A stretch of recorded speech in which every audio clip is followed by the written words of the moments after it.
morning, you strange and wonderful weirdos. I'm John. I'm Stacey. It's Wednesday, December 7th, a day that'll live in infamy. And here's why today is strange. All right. So let's start off with another message in a bottle. Oh, yeah, like the police song. These things are so amazing. rampant. Well, this one is a 101-year-old message that was found under a toppled statue in a bottle. Now, I thought people threw messages in bottles into water. they normally do. This is a special case. So some workers who were removing the base of a toppled statue in front of the Manitoba legislature, this is from Canada, if I didn't mention that, they discovered a 101-year-old message in a bottle under the statue. Now, this particular statue was of Queen Victoria, and it was one of the statues that was toppled in 2021. There was protests because there was some state-run schools and some mass graves that were found with some Indigenous children, and it happened a few times, and some people were angry. Wow, yeah. And so as happen. part of the protest, they were toppling statues. So they're much less mad about indignant children. They finally got around to removing this statue of Queen Victoria, and when they did, they were removing the base. They found this bottle, and in the bottle was a note that claimed, and this they tried to work out what it said. It said, "On account of the prohibition, we are unable to adhere to the custom of depositing a bottle of brandy under the stone, for which we are extremely sorry." And they all, like the stonemason, everybody all signed it. Aww. So apparently there is some sort of tradition. I tried to look it up and I didn't really see anything about a tradition of brandy under the stone, but they couldn't do that because of prohibition. So they found an empty bottle. I think it was their way of being angry. I knew a girl named Brandy that liked to get stoned. Did you? Yeah, like a Seems lot. like that goes together. It does. I mean, she was like Shaggy Doo. It was Shaggy Rogers, not Shaggy Doo. It was. I do like Shaggy Doo, though. Like shipping. It's a little woke, you know? Shaggy took the name of the dog. There you go. You never know. Anyway, kind of a neat story. It is a neat story. Historical thing to find, something they weren't expecting. It sucks it didn't happen last year. I don't know, it took them so long to... That's my luck, right? Take that down. Like, oh my God, it could be the 100th. Ah, it's the 101st. Nobody cares about the 101st. It was the 100th anniversary last year. You missed it. I know. That's what they get for being lazy and waiting so long to remove the base of the statue. All right. Let's move on and talk about a fossil discovery that shifts the origin of the modern lizard back 35 million years. 35 million. That's a lot. That is a lot. So this particular specimen was found in the cupboard of the Natural History Museum. It's back in the storeroom. Hadn't been looked at yet. I mean, of course, right? And they took it out to re-examine it. They do give credit to a woman named Pamela L. Robinson, the late Pamela L. Robinson, who is the one who recovered the fossil from the quarry. Hold on a second. Wait. I'm sorry. Hold on. Thank you. Yeah, too bad she's dead and you can't tell her now. You know, Pamela, you found one of the most important fossils in lizard history. Yes, the lizards. She did a lot of preparation work on the type of specimen, the bones that were in the rock, but in her time, she didn't have access to a CT scanner. And that's what they did. They took a CT scanner, some advanced technology. They took the specimens out and they studied them again, and they identified that this particular lizard came into being, this particular group of lizards, like Gila monsters. And is that how you say that? You say Gila, or is it Gila monsters? I say Gila, but I mean, I don't know which one is. Monitor lizards. Do you say hero or gyro?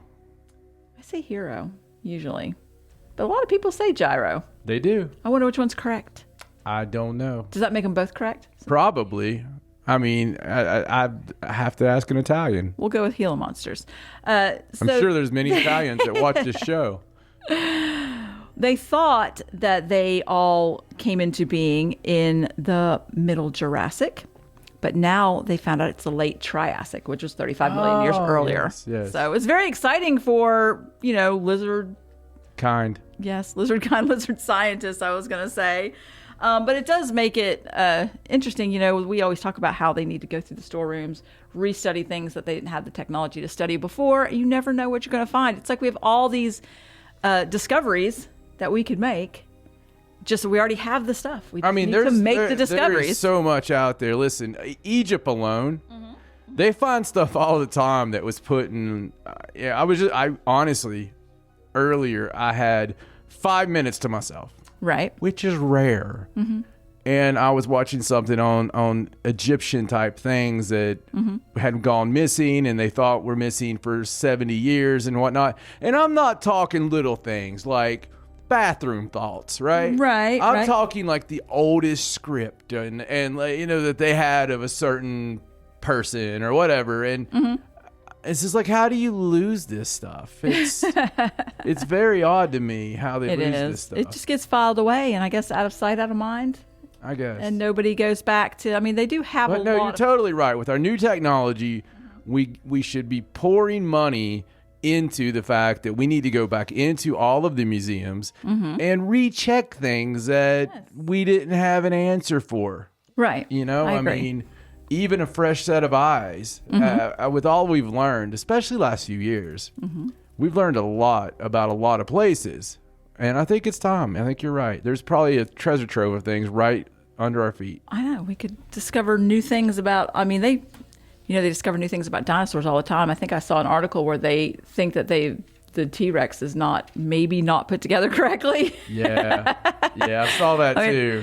I did see another, I didn't get to read this one, but I did see another article where someone drew current animals, like modern animals, but just from their bones. Like if they had found, let's say, a giraffe, found the bones of a giraffe, and then tried to draw what it would look like, how that would turn out, like how weird it would be to try and draw an animal just based on the bone structure when you didn't really know what it looked like. Oh yeah.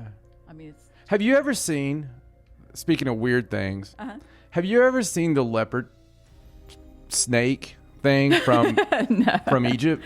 Oh no. Okay, so it's so weird. It's all over. I'm talking the 5,000 year ago stuff. Like it's all over like ancient Egypt stuff. And it's all over like hieroglyphs and stuff. And there's all these depictions of this half leopard, half snake. It's basically this spotted 4-legged animal, terrifying cat with a long serpent-like neck. Oh my gosh. And yeah, it looks stupid. Yeah. I mean, it just does. Right. But it's like a leopard body and this long neck and like a little leopard head. And I mean, it could just as easily been a giraffe or something. Right. Something. But it's all over the place. It's very strange. And the weirdest part of it is they didn't come up with that dumbass name until recent times, because there's nothing anywhere that depicts what they call that. Right. Whereas they call other things stuff. Right. But this is in many places. And it doesn't have a name? And it's very weird, yeah. How strange. I just want there to have been a creature that looked like that. I do too.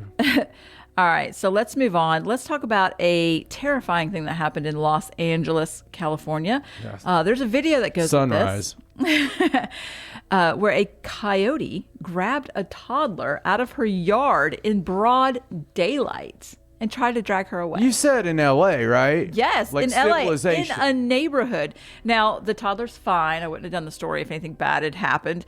But there is a video, their Ring camera, the family's Ring camera, doorbell camera, caught the whole thing. The toddler was just standing in the front yard. Dad was in the car getting some groceries out or something. And a coyote just runs up, grabs the baby by the leg, and starts dragging her away. And the baby screamed. The dad ran over and grabbed the kid and chased the coyote away. And of course the mom ran out and got her. The baby's fine. She had a few scratches, I guess, from where she was dragged a little bit. I don't guess she was bit or anything. I guess it grabbed her clothes. But very, very strange for coyotes, number one, to do something like that during the day around humans. They're usually not that bold. They're normally nocturnal when there's, human activity. Well, yeah. But unless they find a bunch of Acme bird seed. They claim that this particular coyote has been a major problem on this street for weeks. It's been trying to go after pets and things. And they are now hunting the coyote down And they say that if they... When you say they, is it just they, like the like, yes, no. The Los Angeles County Animal Care and Control. Oh. Thankfully, they finally stepped in. I guess if it eats your dog, it's not a big deal, but it starts going after your baby, they're going to come and hunt it down. But they're going to euthanize it, test it for rabies. But yeah, it's definitely a crazy thing to have happened. The poor little thing, she doesn't want to go outside now. Can't really blame her. That's really weird for where it is. It is, because it's not somewhere that you would expect. If it was an Australian story, you would expect a dingo to get the baby, but not L.A. Not right in the middle of a residential neighborhood. It's like Will Smith chasing right after it. It'd just be like things that went to crap. All right, so let's move on to a story from Germany. All right. This is from Berlin. It's about a 72-year-old woman who has been arrested after she allegedly switched off a hospital roommate's ventilator. Oh. Twice. Oh. Well, because probably annoying. she was annoyed by the sound that it made. So she got up. Apparently she was annoyed. Her roommate was 79 years old. I can relate to this one. And she switched it off because I guess she couldn't sleep. And the staff told her that it was vital for the patient that she needed that ventilator and not to turn it off. But later on, I guess it just got to be too much for her, and she switched it off again. And it said the older patient had to be revived. And it said while her life is not in danger, she still requires intensive care and a ventilator. I don't know how her life could not be in danger if she has to be revived. Can you please move me away from Helga? And they took the woman to jail because she's... I guess they consider that like she was trying to kill her, even though she was just trying to get some sleep. I mean, she was trying to kill her, but she probably prefers jail. Maybe. You think it's quieter? Yeah, absolutely. Why do they make hospital equipment so loud? It's so loud. Oh, well, I mean, it sounds more expensive. And get the machine that goes bing, and get the most expensive machines in case the administrator comes. I guess so.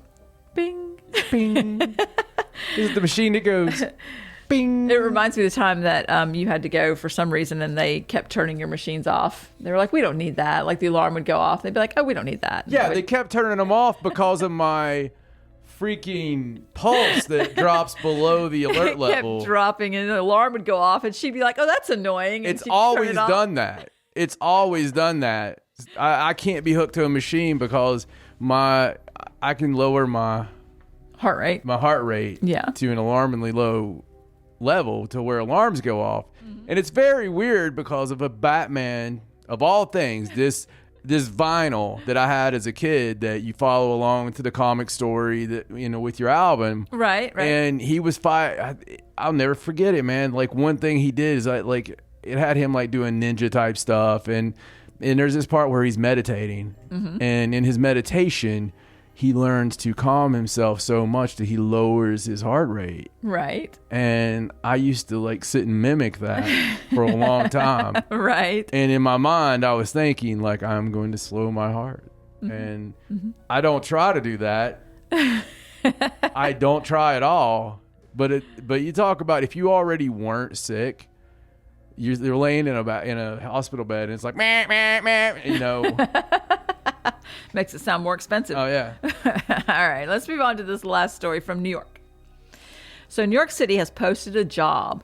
They are seeking someone to take care of the rat problem. They call it New York's... You can stop there. New York's citywide director of rodent migration. No, not migration. That's wrong.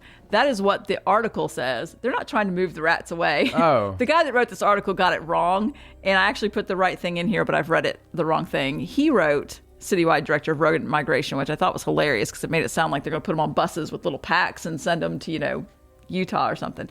No, the director of rodent mitigation. That is much better, where they're going to eliminate the rats. It's much better with you screwing up the thing you were going to make somebody... It's much better. It's much more natural. Right. That way. He read it really big. So they wrote it like he was going to Pied Popper them. I guess so, yes. I think he just got it wrong, though, because he wrote it several times in the article. This gentleman, Adam Schrader, who wrote this particular article, I think he's just spell checker just worked wrong or he misread it. But the job is the director of rodent mitigation. And the pay range is between $120,000 and $170,000 a year. But the job posting was very tongue-in-cheek. It says things like, citywide director of rodent mitigation is a high visibility, high impact leadership role with one of the most important tasks in city government, keeping the city's rats in check and on notice. Despite their successful public engagement strategy and cheeky social media presence, rats are not our friends. They are enemies that must be vanquished by the combined forces of our city government. Rodents spread disease, damage homes and wiring, and even attempt to control the movements of kitchen staffers in an effort to take over human jobs. Cunning, voracious, and prolific, New York City's rats are legendary for their survival skills, but they don't run this city, we do. That's the job posting. They claim it's a 24/7 job and that you have to be hands-on and good at wholesale slaughter. Get rid of the rats. It's a lead from example job. They really are looking for someone. They tell you where to send your resume and everything. It's a very well-paid job. If there wasn't enough reasons for me not to live in New York City, and if you live in New York City, I don't care. I've been there, so I can say it, right? Right. I mean, if you visited and you stayed a little bit, you can say stuff. Can definitely see why they have a rat problem. If there was a reason, okay? The very fact that I will never live in a city where you have to hire the ratinator. It's just not going to happen. If you have to get like this sounds like the little Chinese town that needs the one samurai. You know what I mean? Like, right. It's like, Who are we going to get? We'll keep getting attacked. you know, and it's like that problem. Like the rats come in on the freaking king tide, and you know, It is bad. They claim that just in the first 4 months of this year, they received 7,400 calls about rat sightings, which Baltimore is like, hold my beer. is like a 60% jump compared to the same time in 2019 before the pandemic. So they attribute it to a lot of like outdoor dining now, and They had a lot more trash and stuff. Never mind, I'm not gonna say it. Not gonna say it. But they are accepting applications. If you think that you are the candidate to do the job and mitigate the rats, don't migrate them. Don't move them away. Bring your flute and That's it. do a little dance. Make a little love. At least Kill rats tonight. At least they were funny about the posting. Yeah, they were funny. They were funny. I like migration better. We're gonna send them to Jersey. They'll never notice. That's right. And that's why today is strange.